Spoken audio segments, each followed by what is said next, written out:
Everyone back? Okay, write flow. For the write flow, I'm going to need most of these components and a few more. If you see the physical layout component, which we had in the read flow, we don't need it for the write flow because we don't actually write to disk as part of the synchronous write flow. On the other hand, I added two new components here, the journals. And I'll give you a short introduction about the journals, and then we'll go through the flow. Basically, the journals are our way of protecting ourselves before we write things to SSD. Danny? You throw something at him. Yeah, I would, but he's too far away. You can shoot him. If I throw like I shoot, it won't hit him. You want me to shoot him? Just tell him to run. Double miss. Double miss. Yeah. The journals. They're the way that we protect ourselves before we write things to disk. Basically, during the write flow, we don't want to go to disk at once. We want everything to be in memory to make it faster. And because when we do go to disk, we want to go in batches. It's much more efficient to write in batches than to write every piece of information on its own. That holds true for data. It also holds true for metadata. So we use these journaling mechanisms in order to protect ourselves and in order to delay going down to SSD. We actually go down to SSD only as part of background processes. Okay, so how does it work? Each component that has persistent data or persistent metadata. When I say persistent data, it's only the UDC. When I say persistent metadata, it includes the hashMD, the A2H, the physical layout. They all have pieces of metadata that needs persisting. And each of those components has a journal component at its side. And that journal component is aware of remote memory chunks that are under its management. That journal component, each one of them, has memory chunks on all of the other nodes in the system. And it keeps the changes in the information, the deltas in the information, it keeps them remotely so that in case the module that actually accepted the request and made the change, in case it fails, we still have that information on remote nodes. In case the node failed, we still have it on remote nodes. In case of a power outage, we dump all of that remote memory down to the SSDs, to the local drives, and so we can withstand a power outage. The nice thing about this journaling mechanism is that all of the software is considered one single point of failure. We can have all of the modules in the system crash at exactly the same moment, and we still didn't lose any data because it's all protected on those remote pieces of memory, and they don't have any logic in them. Okay, so we get a request to the ST, LBA and LBS. In this case, the allocated buffer, again, I'm going 4K aligned, and then we'll do smaller and larger. The pre-allocated buffer now has the actual data that needs to be written inside of it, and we have an address that it needs to be written to. This goes to the RIO, and the RIO does two things here. First thing, it calculates the hash. Second thing, it looks up the address and figures out which C module is in charge of this address. So now the R module has three pieces of information. It has the address, it has the pointer to the allocated buffer, and it has the hash. It will pass down those three pieces of information to the C module. The C module doesn't do anything here. It lets the D module handle the request first. And that order is important. I'll show you in a minute why. So the only thing the C module needs to do is send the hash to the H to D function, figure out which D module is in charge of this block, and send down the request. Now when it sends the request down, it doesn't send the address. If you remember, the D module doesn't know anything about user addresses. It sends only the hash and the pointer. It sends the hash so the D module knows what we're talking about. It sends the pointer so the D module can RDMA read the data from the R module. It's always an RDMA read in the write flow and an RDMA write in the read flow. Okay, now the D module receives a block of information. Basically, the block of information is that pointer, and it receives a hash, and it needs to figure out what it needs to do. There are two options here. We either already have this block or we don't have it yet. If we already have it, it's a dedupe, and the only thing we need to do is increase the reference count. When we increase the reference count in that HashMD table, we journal the change. So if we crash now, that change is still persistent. It's on remote memory, it's safe. Every piece of state change that we do, we journal out, so it keeps safe. And that's it. If the piece of information was already there, we had to increase the reference count, we did it. We go back up to the C module and we tell it, we already have this piece of data. Continue what you were doing. If we don't have it yet, if it's the first time that we see this 4K block, we actually need to go get it from the R module. In this case, we go to the UDC and ask it to allocate a buffer for the piece of information. The UDC allocates a buffer and indicates in the HashMD that this hash is now in the UDC. What we do now, we RDMA read, we get the block of information down from the R module, from the pointer that was handed to us, and copy it using RDMA to the buffer in the cache. And now that information is in the cache, and the DIO tells the UDC, you now have the information. Now we don't want to write it to disk, because that would take too long. But what we do have to do is journal, because we don't want this to be a single point of failure. We now have the data here. We want this data to be kept safe on remote nodes. So the UDC actually journals the data elsewhere. And now what we have is, we have a new entry in the HashMD with reference count 1. We have the UDC page in the write cache, and we have it journaled, both the metadata and the data, on remote nodes, and we're done. We tell the CIO, we're done. We have that information. You can update the A2H table. It's very important that we did the D module first, and now we're going to update the A2H table. Because if I get a read now, I can rest assured that when I flip that switch in the A2H, that goes back to Arindam's question, when I flip that switch in the A2H, the data is already there. So let's see what the C does. The C now has two functions that it needs to fulfill. The first one is to go to the A2H and update that address. The address that was previously some hash or previously empty, now we wrote to it, we wrote a new hash to it. We need to indicate that in the A2H table. The A2H needs to protect itself. It journals that update to remote nodes. And then what the A2H does, it comes back to the CIO and it gives it the old hash that was in that address. If it was empty, it says it was empty. But if there was something there, it's not pointing to it anymore. So we need to decrease the reference count. So it gives the old hash that was in that address before back to the CIO, and the CIO journals it in a list of hashes that are pending decrefs. We are waiting to decref those hashes. We don't do it immediately because we want to accumulate a batch of them and do them all together. So we have a journal for decrefs. It's a list of hashes that actually are no longer part of the A2H, or at least that instance of them is no longer part of the A2H, and we need to decrease the reference count down in the D module. We don't have to do it immediately, but until we do, we will be wasting a little bit of space, potentially. So now we updated the A2H. We remember on the side that we need to decrease the reference count for the old hash, and we're done.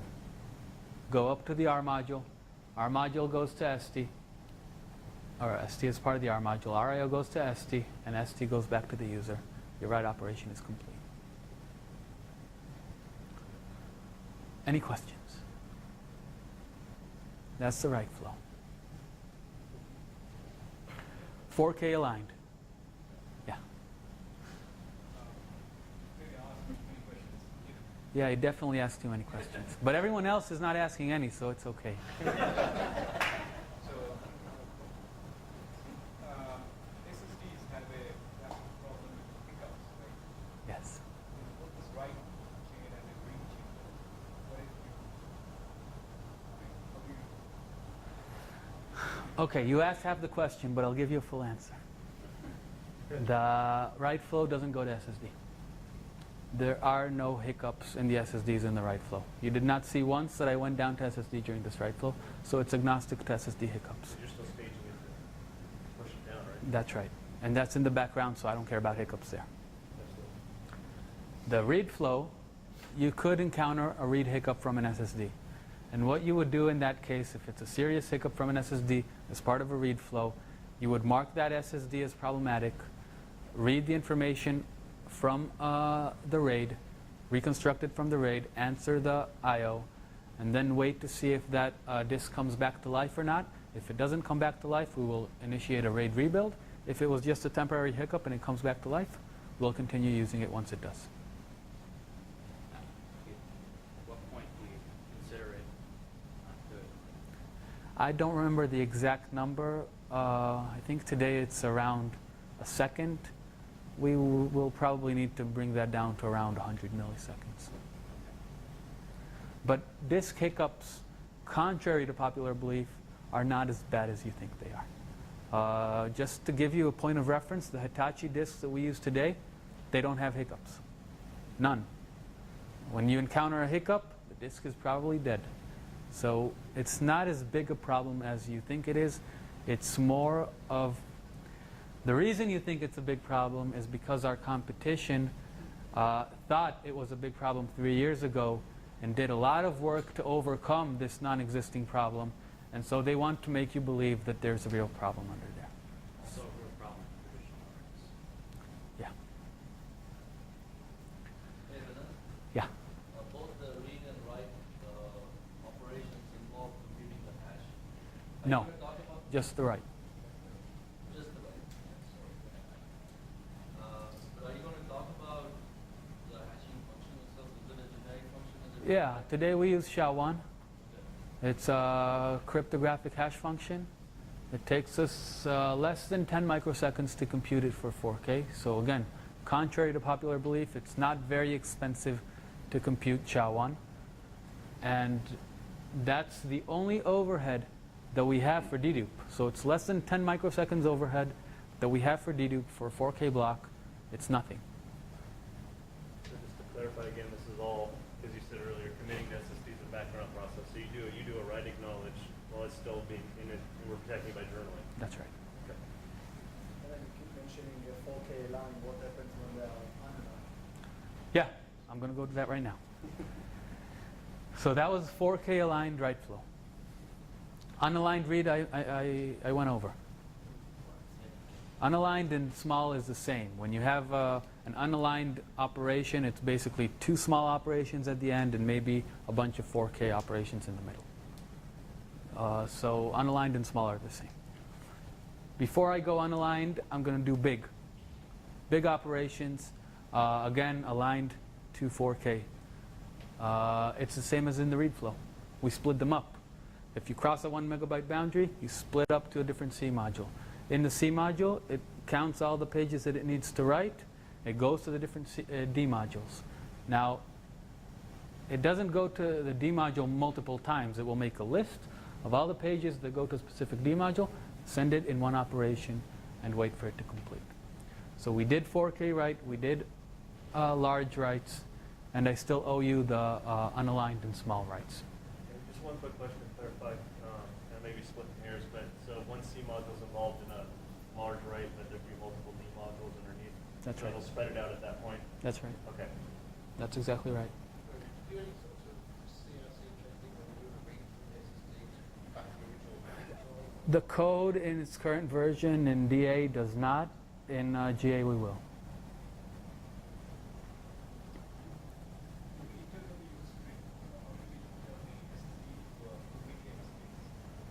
We do not use trim. The SSDs that we use, we never reclaim space. Okay. So I owe you the small write flow. I'll just go over it because Itzik asked me to. I wasn't going to. But we basically need to do a read, modify, write. When you have a small write, you need to read, modify, write. And you need to do the read, modify. Then you need to calculate the hash. Then you need to do a regular write operation. So the way it would go is, I have let's say a write for 512 bytes. I will find the encapsulating 4K. Assuming something was written there before, I need to find it because I need to embed that 512 bytes into the 4K. I will go down to the C module, look up in the A2H the old address. I will go to the D module that holds that block, embed the information inside. I will do a read and embed the information inside. Then the D module, the old D module, will calculate the hash instead of the R module. And from there on, it's exactly like a regular write operation, except that the pointer that we use is not a pointer of an R module, it's a pointer of a D module. So we go to the C goes to the new D according to the newly calculated hash, and it tells it to retrieve the data from the old D module. So will you prefer saying that unalignment doesn't impact us as much as it impacts the additional elements? You will get decreased performance if you run an unaligned workload compared to a 4K aligned workload. Do a read operation as well, right? Because you have to do that extra read. It's not significant. I can check the numbers, but Maybe you can comment on this, because I think you've seen this before. Things are online, so what was the impact? So see on updates, and actually see if we do one particularly normal. So it really say I compared to another environment that's all important to my budget. Right, I could see that there's throughput and number of items associated with my operation. I could put on a lot or another line item. That's a simple. You quantify a lot. 10% of 10% of the 512 lines protected versus 100%. Saying 400 meg will do 400 meg per line. Okay. So it's all less because your amount in this sequential reads will compare from 10 to 60.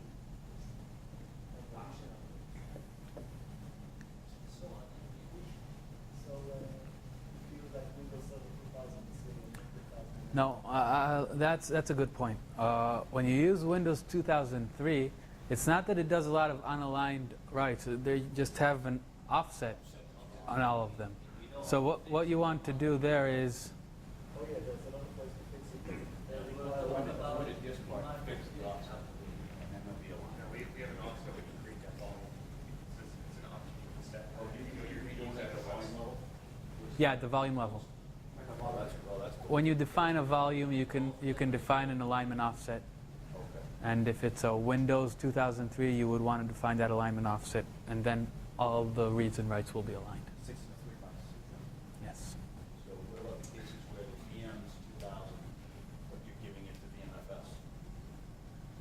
So the virtual host alignment doesn't line up with VMFS, and VMFS lines up with us. Normally when we work with VMFS. Do you know the answer, Robert? I don't Doesn't the VM have? Doesn't VMware has alignment compensation? It does? It shouldn't happen.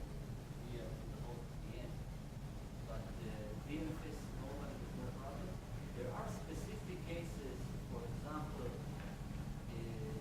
link clones, Delta, they have a master image, and every VM maintains its own Delta to the master image. This come with the file, these changes come with sector resolution. This is a classic way of not the fixed offset of Windows 2003, but an unaligned error that comes from the application. This is where we might pay some penalty. Again, we won't precise it. I'm not sure we can, but I can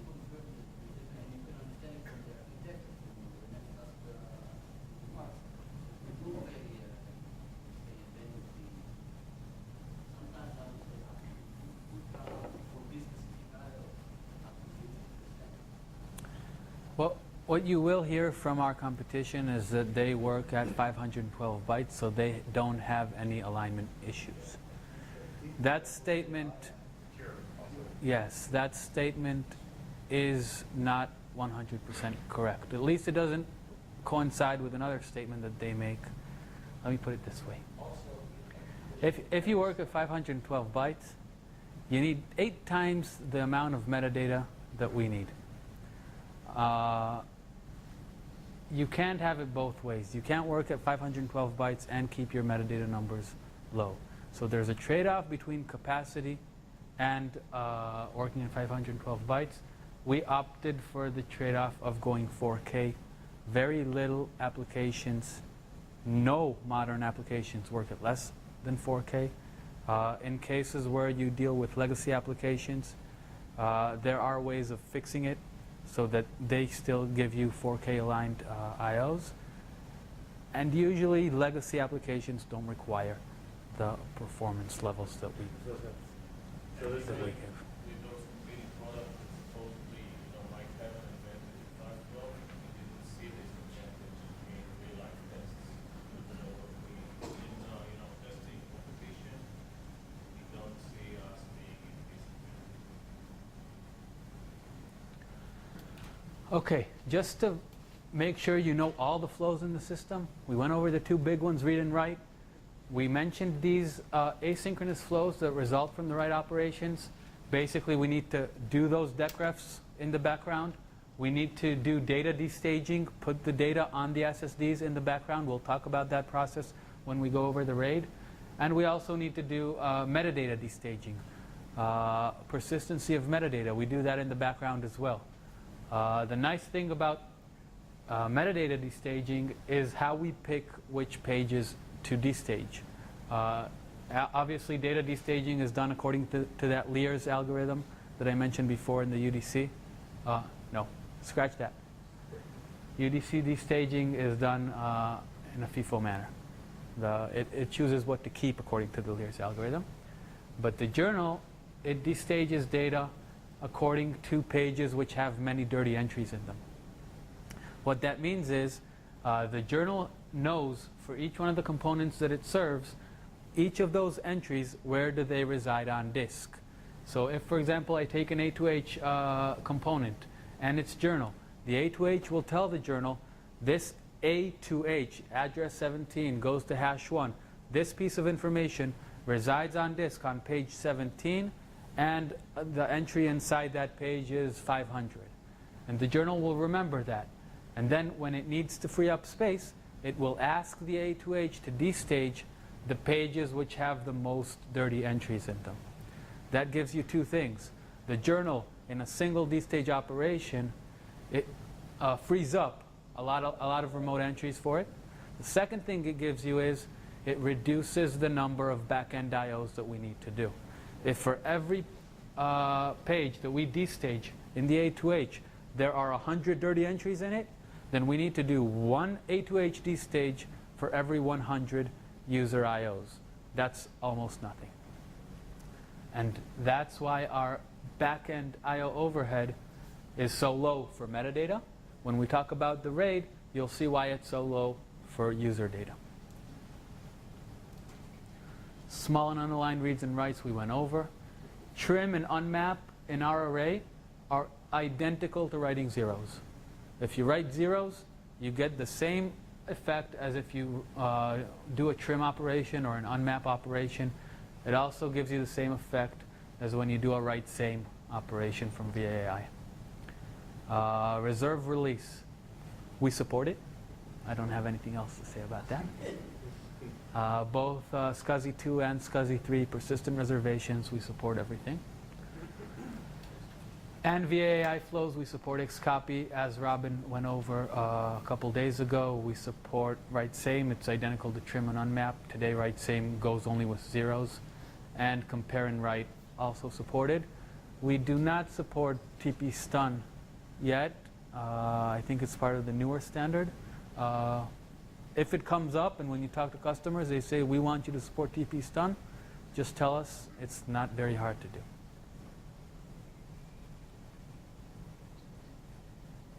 Okay. So this goes back to your question from before on how those functions work. How does that A to C function work? How does the H to D function work? And Neri drew a picture here of a type of round-robin distribution, and it's almost the way it works. So I'll dive in a little bit deeper to show you exactly how. So what do we want?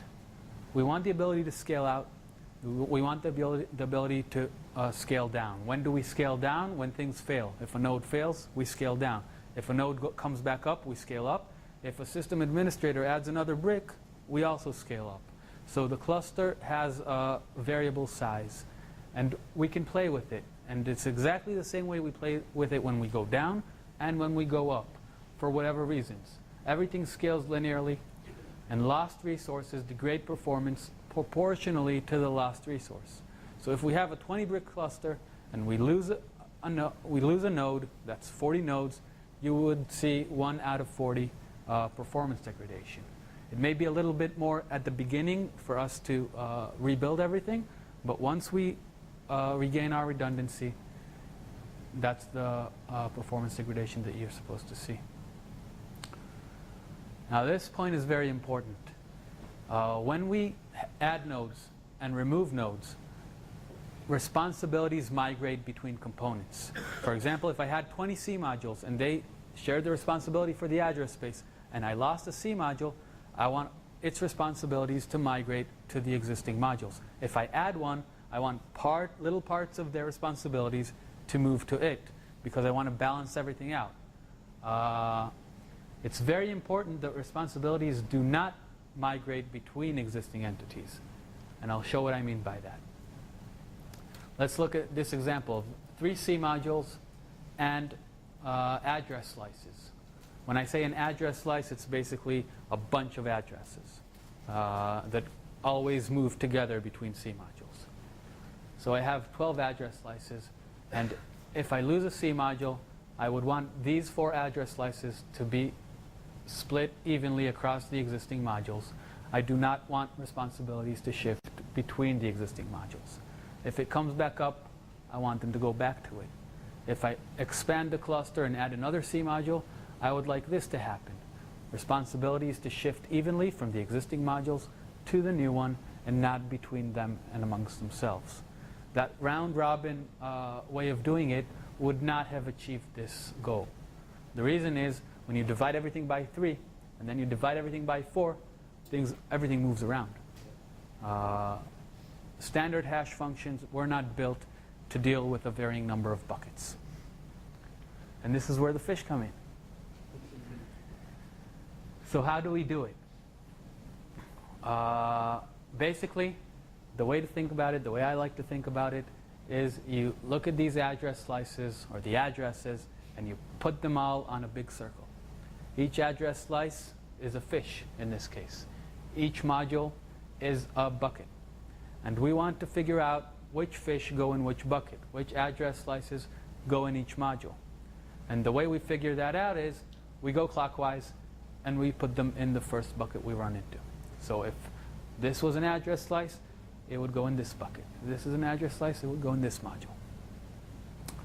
And the trick is, you want to have many instances of those modules on the circle. So if I have, this is an even simpler example, I have only 6 slices, A, B, C, D, E, F, and I have only 3 modules, but you'll see I put each of these modules twice on the circle. They all have 2 instances.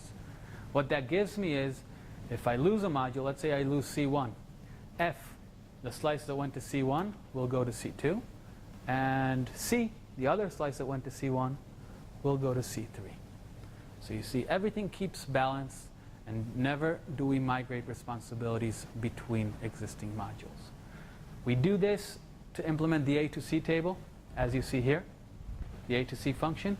We do this exact same thing to implement the H to D in order to balance out the hashes across all the modules. We do exactly the same thing to balance out parity columns between drives. We use this all over. This is our balancing mechanism. I think I lost about half of you. What is the data structure It's derived from a data structure called consistent hashing. And actually, the people who invented this way of doing things, we adopted it, but the original design was from Akamai. Akamai has a lot of servers. They want to balance out all the pieces of information across their servers. This is how they do it. Any more questions? Okay. Now you know all the I/O flows.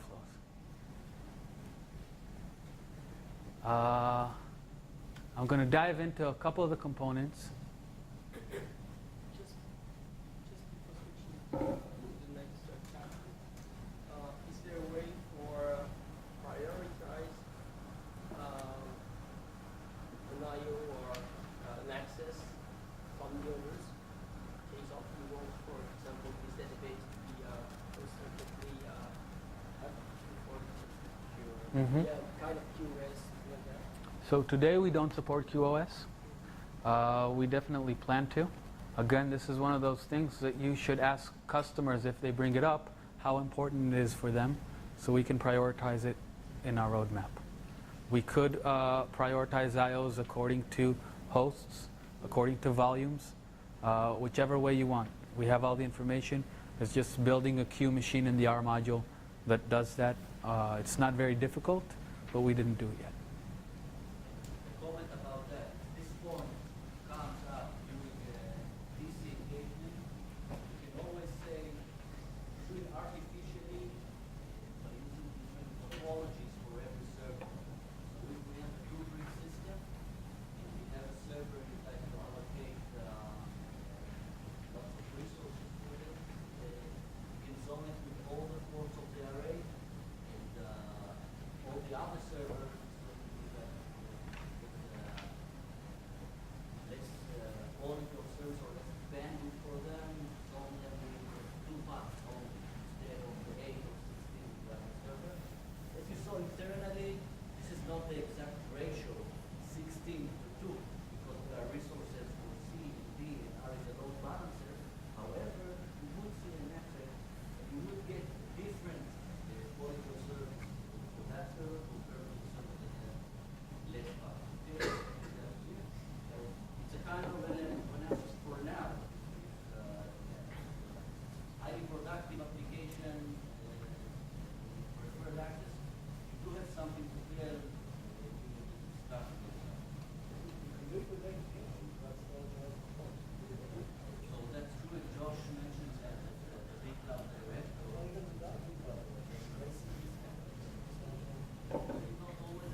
Okay, so I chose two major components to go over with you. The A to H and the physical layout. If you want, I don't think you will, but if you want, after we go over these, I can go into some more. This is really the deepest part of the presentation. So we saw the system, we saw the modules, we saw the different components inside the data path modules until now. And now we're going to deep dive into two of those components. I think it should be interesting, but if you zone out in the middle, you can ask questions, and I will tell you when to start listening again when we go to a different topic. So volume management. What I call the real dark areas inside. Very, very few people walk and enter these areas and can walk without falling after 2 seconds. Don't try this at home. So volume management. The nice thing about the architecture is that the entirety of volume management is encapsulated inside one component, inside the A to H. There is nothing in the D module that knows of volume management. It's completely separate. The metadata layer from the data layer are completely separate, and all volume management activities are done only in metadata. So you heard about these things, about this optimal 4K granular thin provisioning, and about snapshots that are all writable and that you can have what type of hierarchy that you want. They can all be nested. You have no constraints. You can have the same number of, again, the architecture level, you can have the same number of snapshots as you do volumes. Internally, they are implemented the same. A snapshot and a volume is exactly the same thing inside the system. That's why you get the same performance. That's why you can have as many of them as you want. And there is exactly one difference between the two, which I'll go over, and you'll understand it's very simple. And this is a very good one to go over. Snapshots do not consume metadata overhead. Not only do snapshots not consume metadata overhead, but also the thin provisioning does not consume metadata overhead. And you'll see exactly how it's built, how the data structures are built in a way that you consume metadata only for things that the user actually wrote. If it performed a snapshot operation, no more metadata to consume. If it configured a volume much bigger than what it needs, no metadata to consume there. And let's do a quick overview, and then we'll really dive in. So this table right here is the same table that we've been going over through the slides. It's, for example, one snapshot or one volume. As I said, I don't distinguish between the two. So this is a volume. It's a small volume. It has 16 4K blocks in it. Some of them are full, some of them are empty. And you see this A to H table, it's basically a mapping between the address and the hashes. Now the address consists of both S1, which is the volume ID, and the offset inside that volume. When I take a snapshot of S1, as I did right here, it inherits these values from it. When I try to read from the snapshot, I expect to find in the areas where nothing was written to S1, I expect to find zeros. In the areas where things were written, I expect to find the exact same information at that point. Obviously, once I took a snapshot, or a clone, some people would call these, you can start writing to it. And then you overwrite the inherited values. So I wrote a different hash, H8, to offset 3 in snapshot 2. And then I wrote something here as well, which actually nothing was written in the volume that I was taken as a snapshot from. And I can continue to do this. I take S3 from S1, and you see it inherits all the values from S1. In case of offset 3, it inherits H2. It doesn't inherit H8 because it's a snapshot of S1.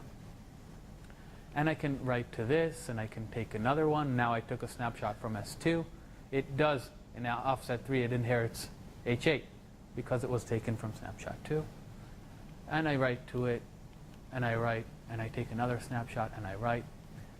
And one thing that you need to pay careful attention to is that until now I only wrote to snapshots after taking them. I didn't write to the original volumes after taking the snapshot. That obviously is something that is allowed. The user can do that. So the user can, for example, change a mapping in S1 after all these snapshots were taken, and I don't want to inherit that value.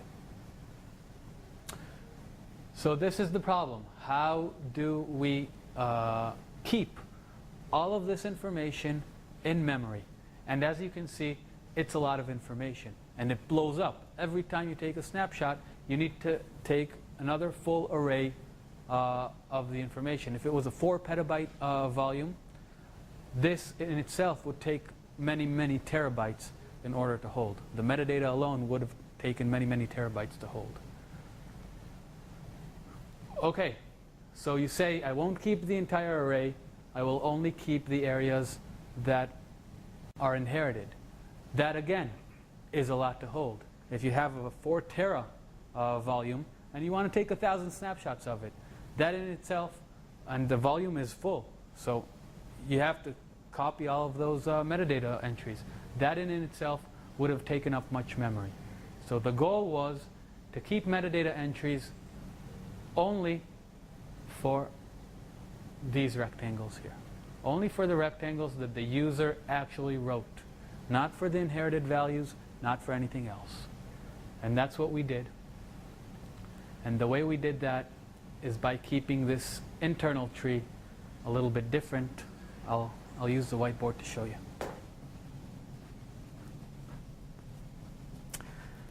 Basically, our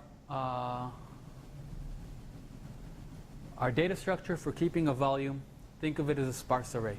I'll go into it in a minute, but it doesn't matter how it's built inside. It's a sparse array. It keeps mappings for the volume. And I'll draw that as a circle. So this is volume 1. Now, what I want to do is create a snapshot of volume 1. Instead of creating the snapshot the way I drew it in the beginning, what I will do is I will create 2 new internal volumes. 1 and 2.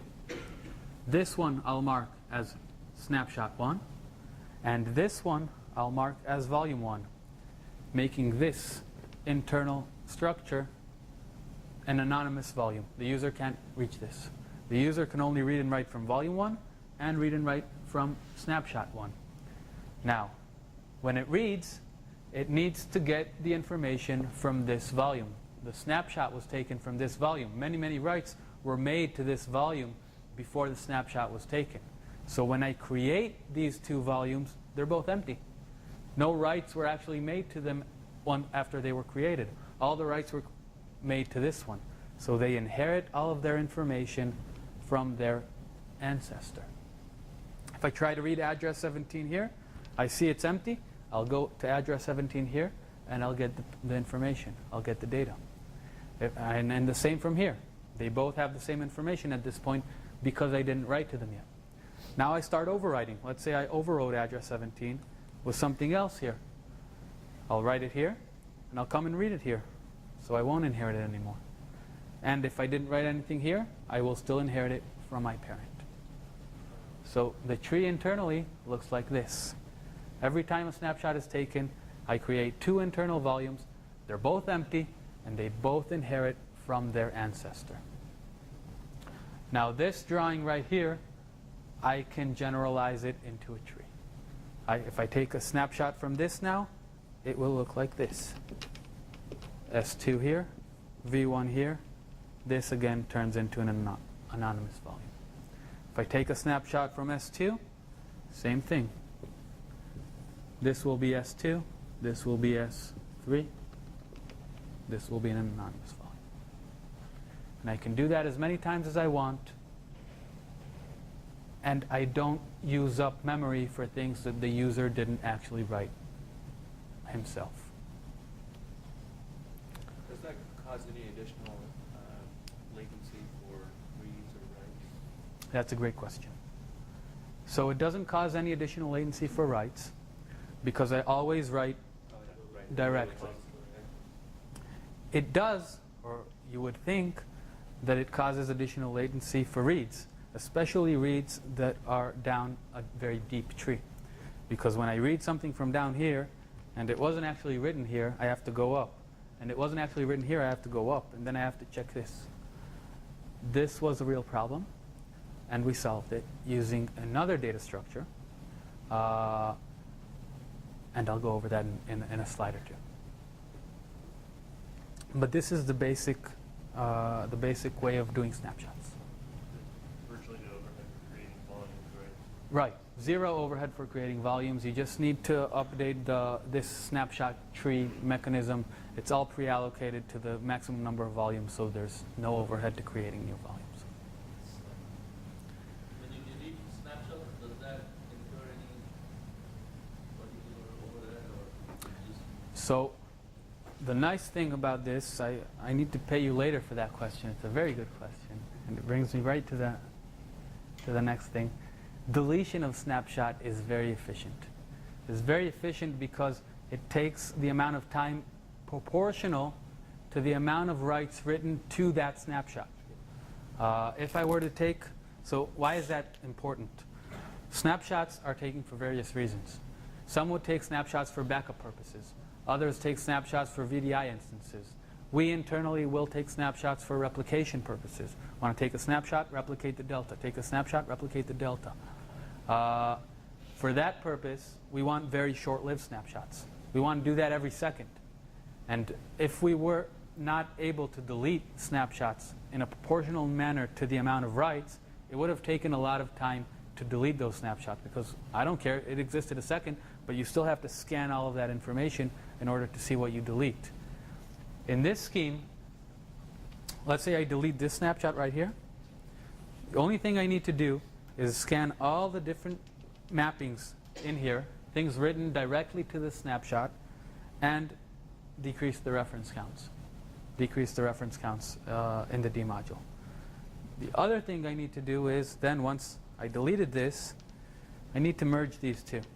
There's no point in keeping a deep tree if someone has only one child. So I need to merge these two. But merging these two is, again, an order of magnitude of the number of writes done to this. And this lived exactly the same time as its brother. So we're still an order of magnitude of the number of writes performed during this snapshot was alive. So it's very, very little overhead to delete snapshots. It's basically optimal. Can you promote that snapshot should be your primary copy? I'm not sure I understood. Do you mean split the tree into two trees? Let's say I took a snapshot to do a patch or something, and it worked out very well. And I want to now that should be my primary. Oh, yeah. That, again, is something that is not available in DA. It is very easy for us to do. If you look at it, the only thing I need to do is change these mappings. I want it to be this. I'll point S2 over here instead of somewhere else. So it's very, very easy for us to do. It will probably make it into GA. Yeah, there's another reason we're trying to do that is for dev test environments where you might have a production database and you snap it a bunch of times for dev test copies. But periodically you'll want to refresh the dev test copies with the latest production copy without having to recount different snapshots. So that was the original impetus for us to go ahead and this project. How about like a rollback? They're just using it for protection purposes. You can basically, once we have this feature, you will be able to move the SCSI personality between internal volumes whichever way you want. So from snapshots up, from volumes down, they're all the same inside. Also what? Clone to a new volume. Clone from a snapshot to an entirely new volume, which is we always When you say clone, how is that different than taking another snapshot? removing it from the tree, I guess, starting a new tree. So it's the same concept, I guess, as before. I don't see the reason for you to start a new tree. It's all internal. What was my question? Cloning the snapshot, starting a new tree that has the information, the root volume has the information of one of the snapshots in the old tree. Wouldn't that just be a snap with a snap? That's what I answered. So for all intents and purposes, for us, a snapshot is a clone is That's right. Totally different design at that point, or basically anything else where you need that full one-to-one copy anymore. That's because right. It is the data. It's That's referencing right. back. That's right. Now, we will get a question sometimes about whether we can create, a hard volume, which was done on traditional disk arrays to take the volume and move it onto different subsystems. And that's not something that we do in our array. There's no reason to do that because we're already spreading it across all the blocks of 4K granularity spread across all of the existing controllers. There's no benefit in doing that. Yeah. So the only question is, does the identity move? In other words, from an end user experience, when I see a volume or a one, and then I see a copy, is there a distinct difference between whether that copy is a current snapshot or it's been elevated in volume status? It's more of a visual thing than it is a technical reality. No. Another thing that we may need to add, maybe if it comes up with customers, ask them how important it is, thick provisioning of volumes. The only thing we have today is thin provisioning. You can't pre-allocate space for a volume. If you would need that, we need to add that in. No, I've never, with Compellin, we couldn't turn it off either. We could, but it was painful, and I put somebody bring it up, and you can push back and get past them every time. Okay. Because we had the same principle, we couldn't turn it off functionally. I think we had one customer at home, field that turned it on for video or something like that. But, I mean, if there's no overhead, there's no reason to, right? I mean, And the answer to that would be when you run out of space, put a new brick in. yeah, exactly. I mean, are we going to have, the one thing I did offset it with was alert and monitoring. Are we going to have those mechanisms? Sure, we'll go through it. Because that was the way I'd offset it, because they were scared they'd oversubscribe Definitely. the system so badly. Definitely. So we set up custom alerts. And, We will. okay. One question, you might have answered it, but what if you delete one of the older parents? You can copy the access down to their, When you delete the parents, yes. you never delete a parent. The user only sees the leaves in the tree. So the user can only delete leaves. What you would do for parents is, once a parent has only one child, you would merge those two. But that's in the code, right? Definitely. Yes. Snapshots are all in the code, but they're not an official feature that we support due to testing limitations. So if you have a customer that really wants to see snapshots, talk to Josh. He knows how to turn it on. If we ask them once, then we'll know. He won't show you how. You would actually need an SSA to cover the different user open this functionality. For the customer, we're gonna control it this way. Okay. That makes sense. So actual user visible volumes is basically not 64K because it's a 16-bit LAN ID, and half of it is because you're free. I'm not sure I understood the question. Because you use these 16-bit LAN IDs for representing these anonymous ones. So yeah, in the worst case, the number of external volumes will be half that, 32K.